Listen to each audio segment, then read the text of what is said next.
Okay, so setting the lash on your spur gear. There it is right there. I've already got the engine loose. I just had this motor out doing a recoil fix that I also posted. So a lot of people are saying, and actually the manufacturers are saying, to run a piece of paper through there, and then that gives you your proper tolerance. And the problem I had with that is after you back out the paper, run it on through, then it's typically twisted or it moves just a little bit, and then you just keep doing it over and over again. So let me add to this. On this engine here, I've actually put on, this is a redcat Caldura 3.0, and I've got the metal spur gear on it, which I've ran now for, well, pretty much a whole summer and had no trouble with.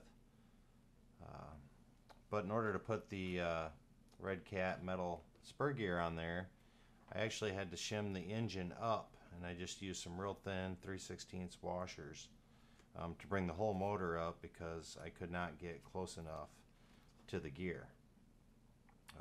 And looking at my sprockets, they still look to be in great condition.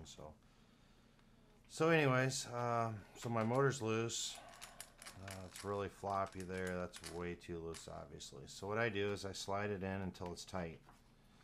And if you spin it and it sounds raspy and tight, then it is tight. That's too tight. What you want to do is you want to tighten it up to where you know that it's obviously too tight, and just back it off just a hair to where it starts spinning free and clear.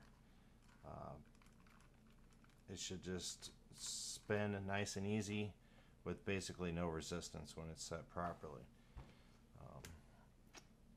The redcat Caldura, you can actually physically look at the gears and how they're meshing, and that looks like I am getting in there 100%, but I'm not burying my drive clutch sprocket into the spurred gear. So it spins freely. It's nice and straight. I can tell just by looking at it, and there's no raspy noises. If you twist it a little bit one way or the other, you will be able to feel and hear the difference. So when it's straight, it should run very smooth when you just spin it with your fingers. Again, too loose, you're not going to mesh together properly, and you'll strip out the top of the teeth. You need to make sure that you're seated in there, but not buried in tight. So that's what I do. I push it all the way in, and I back it out just a hair to where it's spinning beautifully.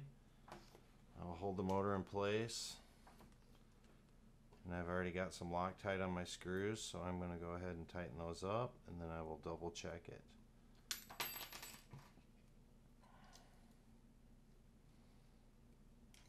And I don't think I will tighten these down too much right off the start. Just get them nice and snug. You got to remember that when you're pulling down on these, it's actually going to pull the engine down to the body, so that will open up your gaps just a little bit. So that spins nice and free. And this particular model, like I said, I can look right in there and see that I'm getting good tooth contact. So that's it. Thanks.